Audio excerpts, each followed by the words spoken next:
Hello, good morning, friends, and a happy new year. આપ સૌને નવા વર્ષની શુભકામનાઓ. આપનું નવું વર્ષ ખૂબ સરસ જાય એવી આપ સૌને શુભેચ્છાઓ. સાથે સાથે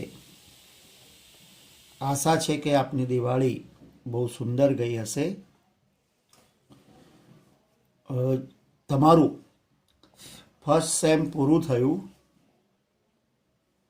અને હવે બીજું સેમ શરૂ થવાનું છે. નવા વર્ષના નવા લેક્ચર સાથે આપ સૌનું સ્વાગત છે.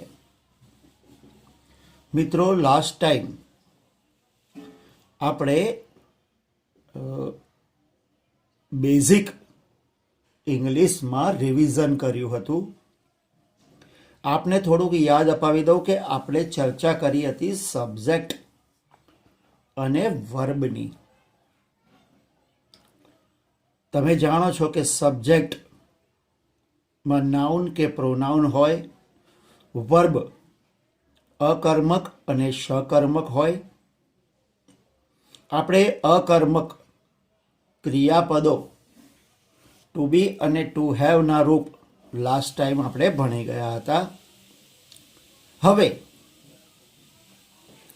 વાક્ય રચનાનો જે ત્રીજો અને મહત્વનો ભાગ છે, સબ્જેક્ટ વર્બ પછી ઓબ્જેક્ટ, એના વિશે આજે આપણે ચર્ચા કરવાની છે. મિત્રો, ઓબ્જેક્ટ એટલે કર્મ, જેને આપણે ઓબ્જેક્ટ એટલે કે ઓ તરીકે ઓળખીશું.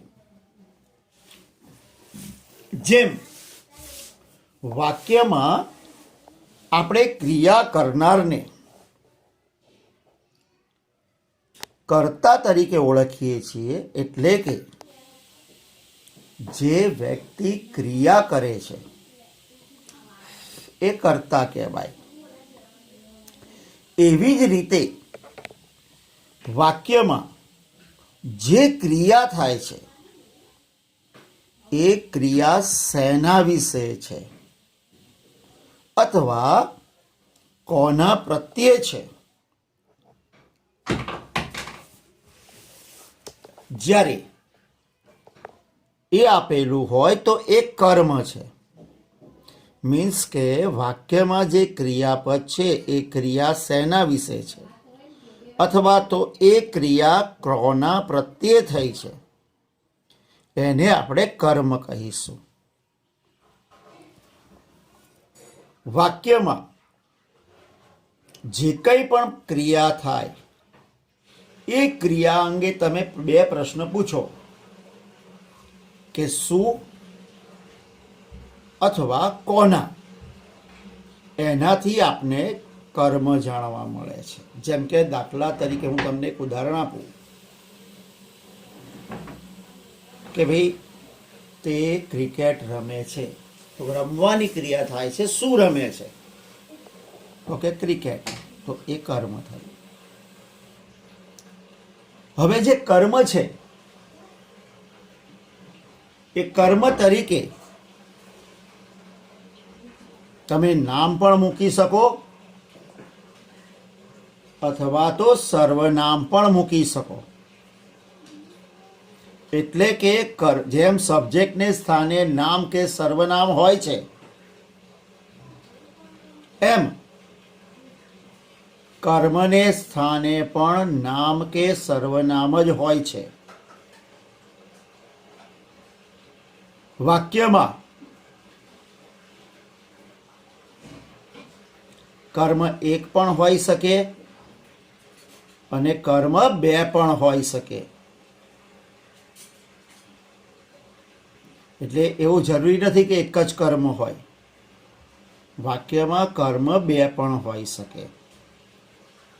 હવે હું તમને કેટલાક ઉદાહરણ વિશે સમજાવું. ઉદાહરણની સાથે તમે અહીંયા વાક્યમાં ઉદાહરણ જુઓ એટલે તમને ખ્યાલ આવી જશે. જો હું ક્રિકેટ રમું છું. તમારે જ્યારે પણ સબ્જેક્ટ કે ઓબ્જેક્ટ જાણવો હોય તો તમારે પહેલા ક્રિયાપદ શોધી નાખવાનું. અહીં ક્રિયાપદ છે રમું છું એટલે કે રમવું. તો કોણ રમે છે? હું, આઈ, એટલે એ થઈ ગયો કર્તા. શું રમે છે? ક્રિકેટ, એટલે એ થઈ ગયું કર્મ. તમે ચિત્રો દોર્યા. You draw pictures. You draw pictures. દોરવું. શું દોરે છે? ચિત્રો. ધેટ મીન્સ પિક્ચર એ કર્મ છે. કોણ દોરે છે? તમે. તો એ કરતા. રામે રાવણને માર્યો. ક્રિયા કઈ થઈ? મારવાની. કોણ મારે છે? રામ. ધેટ મીન્સ એ કરતા. અચ્છા, અહીંયા શું માર્યો નહીં, કોને માર્યો? તો રાવણને. જ્યારે કર્મને સ્થાને વ્યક્તિ હોય ત્યારે કોને પ્રશ્ન પૂછવાનો? તો ધેટ મીન્સ રાવણ એ કર્મ છે. તેણી મને પુસ્તક આપશે. આપવાની ક્રિયા થાય છે. કોણ આપશે? તેણી એ કરતા. હવે અહીંયા કર્મ બે છે. શું આપશે? પુસ્તક. પુસ્તક આપે છે ધેટ મીન્સ એ કર્મ. કોને આપશે? મને. તો મને એટલે કે હું પણ થઈ ગયો કર્મ. અહીં બે કર્મ છે, મી, બુક. અચ્છા, હવે અહીંયા ધ્યાન રાખજો ખાસ કે અહીંયા બે કર્મ છે, મી અને બુક.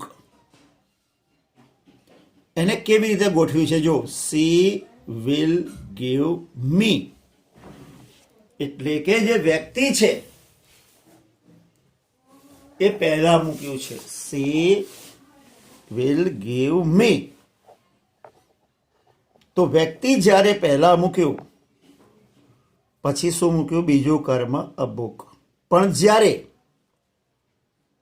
અ બુક પહેલા લાવ્યા, she will give a book, અને પ્રાઇમરી જે કર્મ છે એટલે કે પ્રાથમિક કર્મ હતું હું, એને જ્યારે આપણે બીજા નંબર પર મૂક્યું ત્યારે ટુ નો ઉપયોગ કર્યો.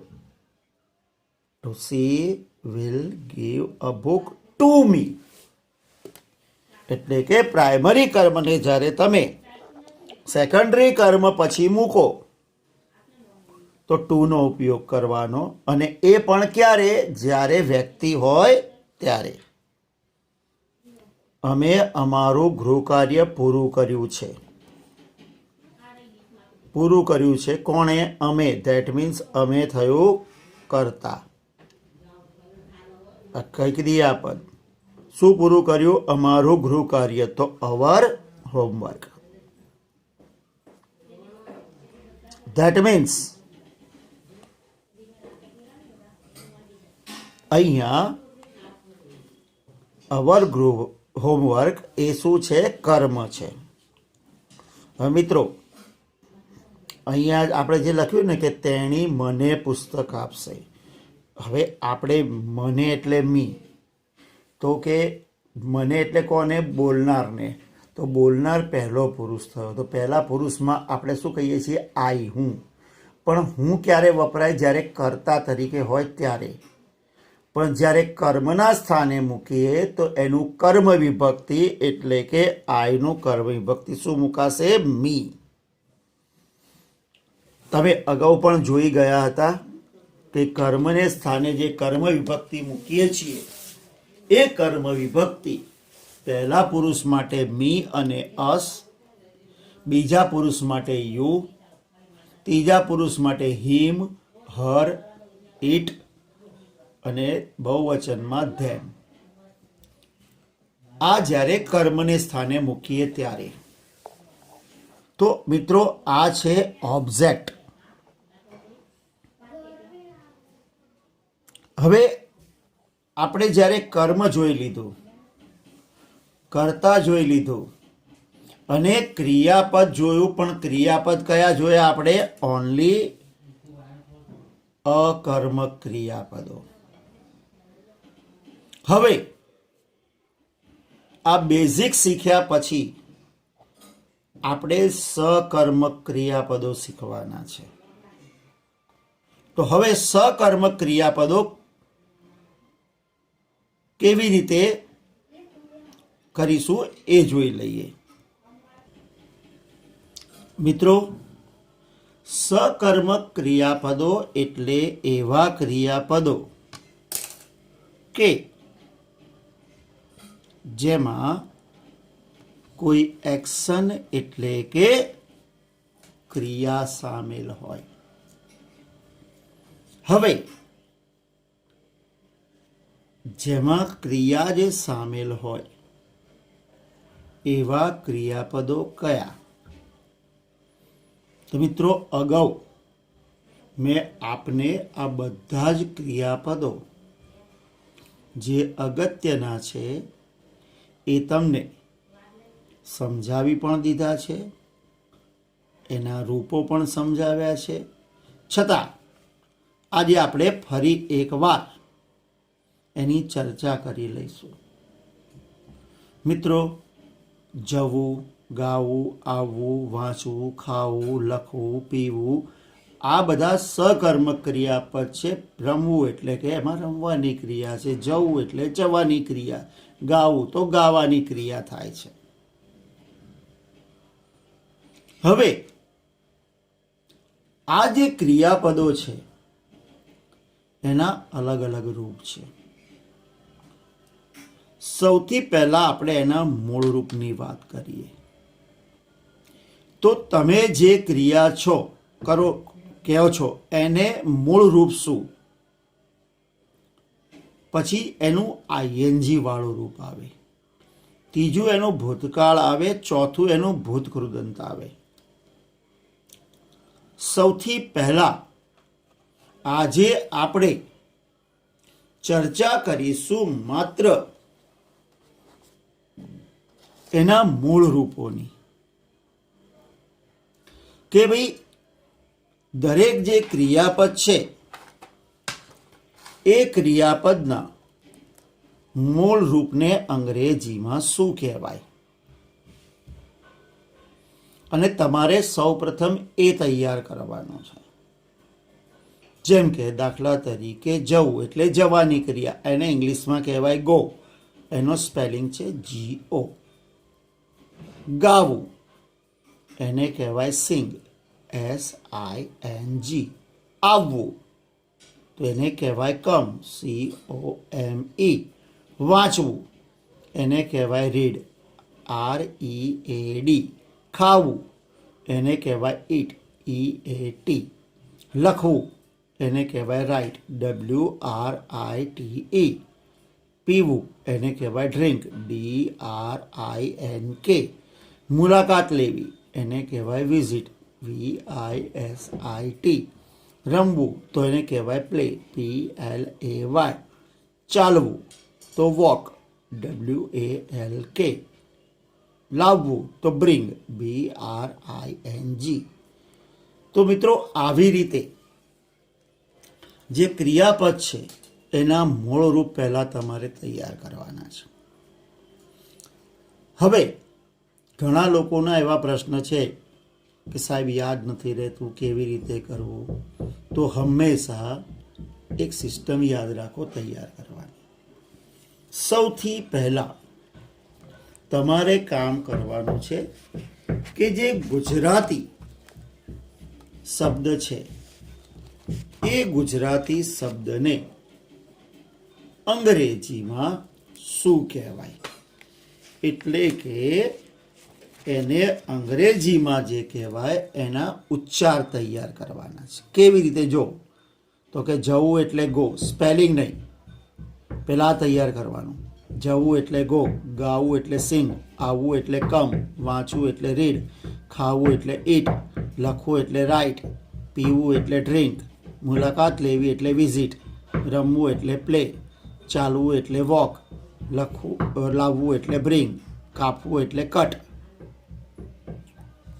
તો સૌ પ્રથમ તમારે તૈયાર એ કરવાનું છે કે એના ઉચ્ચાર મોઢે કરવાના છે કે ભાઈ દરેકે દરેક વર્ડ્સને અંગ્રેજીમાં શું કહેવાય.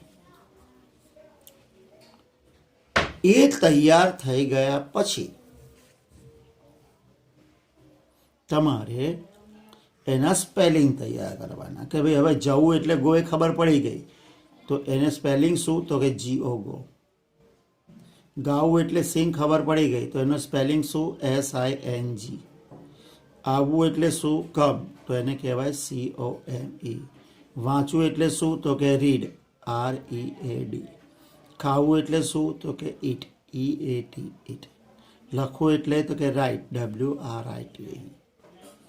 તો સૌ પ્રથમ તમારે આવી રીતે દરેકે દરેક અગત્યના જે ક્રિયાપદો છે એ ક્રિયાપદોના પહેલા ઉચ્ચાર તૈયાર કરવાના, પછી એના સ્પેલિંગ તૈયાર કરવાના, પછી જેમ કાળ આગળ વધશે એમ જરૂર પડે આપણે એના ભૂતકાળ પણ તૈયાર કરીશું અને પછી ભૂતકૃદંત પણ તૈયાર કરીશું. જેમ કે દાખલા તરીકે જો ગોનું ભૂતકાળ થાય વેન્ટ, ભૂતકૃદંત થાય ગોન. એ તમારે જેમ આગળ આપણે ચલાવીશું, ભણવામાં જેમ તમારે આવશે એમ હું તમને સમજાવતો જઈશ. પણ ત્યાં સુધી આપણે માત્ર એના મૂળરૂપ જ તૈયાર કરવાના છે, એટલે કે મૂળરૂપ, એના ઉચ્ચાર અને એના સ્પેલિંગ, જેથી આપણે આપણા કાળની શરૂઆત કરી શકીએ. તો મિત્રો, આઈ થિંક તમને ખ્યાલ આવી ગયો હશે. હવે આપણે થોડીક ચર્ચા કાળની પણ કરી લઈશું અને પછી તમારે ક્રિયાપદ ચાલુ થાય એના પછી આપણે કાળ ચાલી કરીશું. તો મિત્રો, આપણે જે ટેન્સીસ કહીએ છીએ એ ટેન્સીસ સૌથી પહેલા ચર્ચા કરીએ આપણે આપણી ગુજરાતી ભાષાની. તો સામાન્ય રીતે આપણી જે ગુજરાતી ભાષા છે એમાં આપણે 3 કાળ બોલીએ છીએ. અને તમે જાણો છો કે ગુજરાતીમાં સામાન્ય રીતે 3 કાળ વપરાતા હોય છે. એક વર્તમાન કાળ, જેને ઇંગ્લિશમાં કહેવાય પ્રેઝન્ટ ટેન્સ. ભૂતકાળ, જેમાં કહેવાય પાસ્ટ ટેન્સ.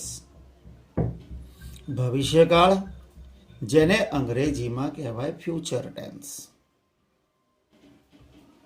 હવે આપણી લેંગ્વેજ જે ગુજરાતી છે એમાં જે 3 કાળ છે એ 3 કાળ અંગ્રેજીમાં તો છે જ, પરંતુ સાથે સાથે આ 3 જે કાળ છે એ 3 કાળના 4 વિભાગમાં વહેંચાયેલા છે. એટલે કે દરેક કાળના 4 પેટા પ્રકાર છે. જો વર્તમાન કાળ છે તો એના પણ 4 પેટા પ્રકાર છે. ભૂતકાળ છે તો એના પણ 4 પેટા પ્રકાર છે. અને ભવિષ્યકાળ છે તો એના પણ 4 પેટા પ્રકાર છે. એટલે કે કુલ 12 કાળ બને છે અંગ્રેજીમાં. હવે સૌથી પહેલા વાત કરીએ આપણે એના 4 પેટા પ્રકાર કયા. તો દરેક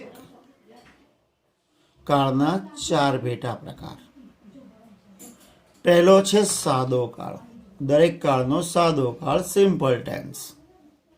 દરેક કાળનો ચાલુ કાળ કન્ટિન્યુઅસ ટેન્સ, દરેક કાળનો પૂર્ણ કાળ એટલે કે પરફેક્ટ ટેન્સ, અને દરેક કાળનો ચાલુ પૂર્ણ કાળ એટલે પરફેક્ટ કન્ટિન્યુઅસ ટેન્સ. એટલે કે કુલ 3 કાળ, એના 4 પેટા પ્રકાર એટલે કે 12 કાળ. હવે આ 12 જે કાળ છે એ 12 કાળ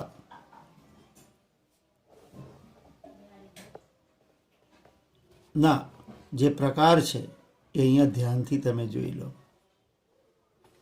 સાદો વર્તમાન કાળ સિમ્પલ પ્રેઝન્ટ ટેન્સ, ચાલુ વર્તમાન કાળ પ્રેઝન્ટ કન્ટિન્યુઅસ ટેન્સ, પૂર્ણ વર્તમાન કાળ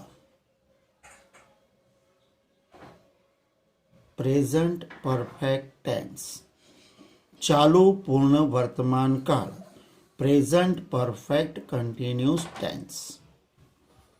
એવી જ રીતે ભૂતકાળમાં જઈએ તો ભૂતકાળની વાત કરીએ તો સાદો ભૂતકાળ એટલે કે સિમ્પલ પાસ્ટ ટેન્સ, ચાલુ ભૂતકાળ પાસ્ટ કન્ટિન્યુઅસ ટેન્સ, પૂર્ણ ભૂતકાળ પાસ્ટ પરફેક્ટ ટેન્સ, ચાલુ પૂર્ણ ભૂતકાળ પાસ્ટ પરફેક્ટ કન્ટિન્યુઅસ ટેન્સ.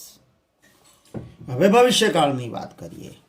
સાદો ભવિષ્યકાળ સિમ્પલ ફ્યુચર ટેન્સ, ચાલુ ભવિષ્યકાળ ફ્યુચર કન્ટિન્યુઅસ ટેન્સ, પૂર્ણ ભવિષ્યકાળ ફ્યુચર પરફેક્ટ ટેન્સ, અને ચાલુ પૂર્ણ ભવિષ્યકાળ એટલે કે future perfect continuous tense.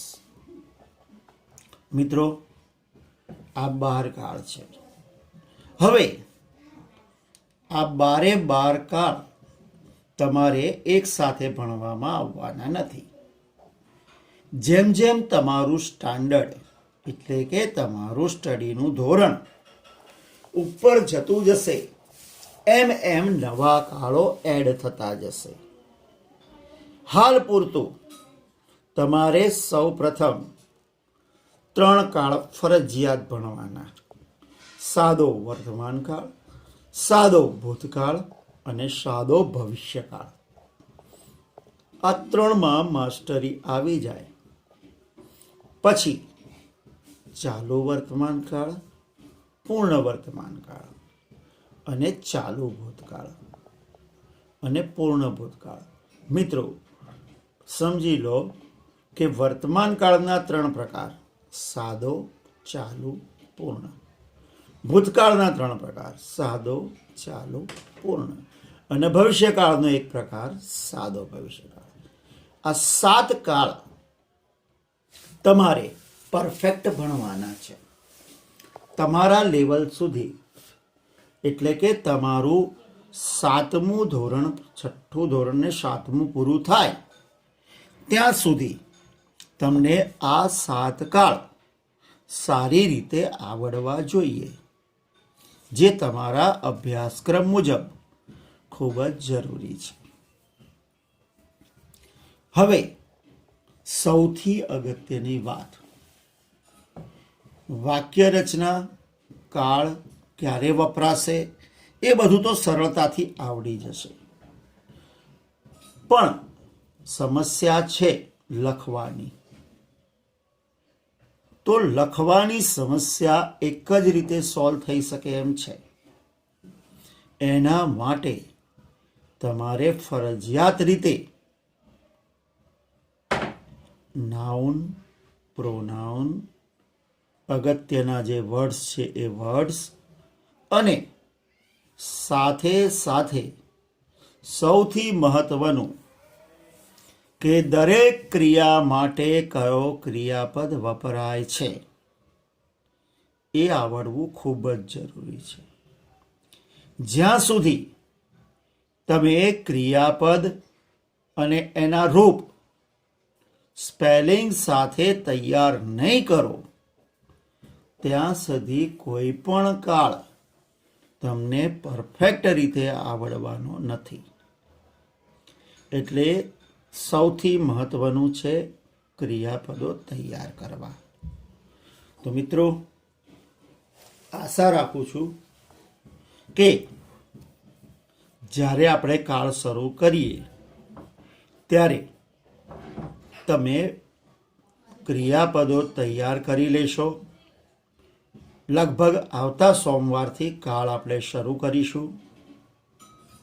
Revision છે, પરફેક્ટ તમને કાળ આવડી જાય એ માટે આપણે બહુ જ ધીમેથી સરળતાથી કરીશું, પણ તમારો સાથ સહકાર એટલો જરૂરી છે. તો આશા રાખું છું કે આ વીકમાં તમે તમામ ક્રિયાપદો અને એના રૂપ તૈયાર કરી લેશો. તો હવે હું આપની રજા લઉં. ફરીથી આપ સૌને નવા વર્ષની શુભકામનાઓ. નવું વર્ષ આપ સૌ માટે ખૂબ સારું, સુંદર અને સુખરૂપ બની રહે તેવી તમને અને તમારા સમગ્ર પરિવારને મારા વતી શુભકામનાઓ. Happy new year. Thank you. આવજો.